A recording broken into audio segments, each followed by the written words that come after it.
মধ্যপূব গুৱাহাটী বিহু সন্মিলনীৰ সৌজন্যত আয়োজিত বিহু নাচ আৰু বিহু নামৰ কৰ্মশালাৰ আজি সামৰণি অনুষ্ঠান নৱগ্ৰহ কালী মন্দিৰ প্ৰাংগণত 10 দিনীয়াকৈ অনুষ্ঠিত হৈছিল এই বিহু নাচ আৰু বিহু কৰ্মশালা প্ৰায় শতাধিক ছাত্ৰ-ছাত্ৰীয়ে অংশগ্ৰহণ কৰে বিহু নাচৰ কৰ্মশালাত বিহু নাচ কৰ্মশালাত মুখ্য প্ৰশিক্ষক হিচাপে প্ৰশিক্ষণ প্ৰদান কৰে অৰুণজ্যোতি শইকীয়া আৰু বৰবিহুৱতী অৰুণিমা দাসে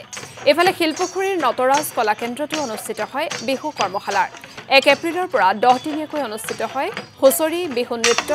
ঢোলৰ কৰ্মশালা প্ৰায় 30 গৰাকী ছাত্ৰ-ছাত্ৰীয়ে অংশগ্ৰহণ কৰে এই কৰ্মশালাত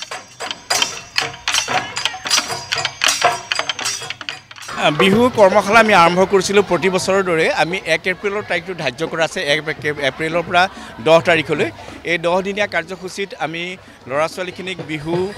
নাচ বিহু নাম আৰু আমি ঢোল বাদন তেওঁলোকক প্ৰশিক্ষণ দিছিলোঁ প্ৰায় এইবাৰ 80 গৰাকী আমাৰ ইয়াত অংশগ্ৰহণ কৰিছে 80 গৰাকীৰ ভিতৰত যিখিনি আছে তাৰে ধৰক 15 গৰাকীমান আমাৰ ঢুলীয়া আছে বাকিখিনি 5 বছৰৰ পৰা আমাৰ ওপৰলৈ সীমা আমি নিৰ্ধাৰণ কৰা নাছিলোঁ ইয়াত আমি তেওঁলোকে ইয়াত অংশগ্ৰহণ কৰিছে অংশগ্ৰহণ কৰাখিনিয়ে 14 তাৰিখে যিটো আমাৰ প্ৰথম অনুষ্ঠান হ'ব সেই অনুষ্ঠানটোত নাচিব পৰাকৈ আমি তেওঁলোকক প্ৰশিক্ষিত কৰিছোঁ আৰু মূল প্ৰশিক্ষক হিচাপে মই অৰুণজ্যোতি শইকীয়া মই নিজে আছিলোঁ অৰুণিমা দাস আছিল দীপিকা ৰয় আছিল আৰু চিকি গগৈ আছে এই তিনিগৰাকী আমি 4 গৰাকীয়ে শিকাইছোঁ ঢোল শিকোৱাকৈ মই নিজে ঢোলটো শিকাইছোঁ পেপাও মই নিজে শিকাইছোঁ গগনাও তেওঁলোকক গোটেই পাৰ্টছখিনি শিকাইছোঁ পেপাৰ গোটেই অংশখিনি শিকাইছোঁ ঢোলৰ গোটেই অংশখিনি কি সাজ তেওঁলোকে পৰিধান কৰিব লাগিব বতৰৰ ফুল কি ব্যৱহাৰ কৰিব লাগিব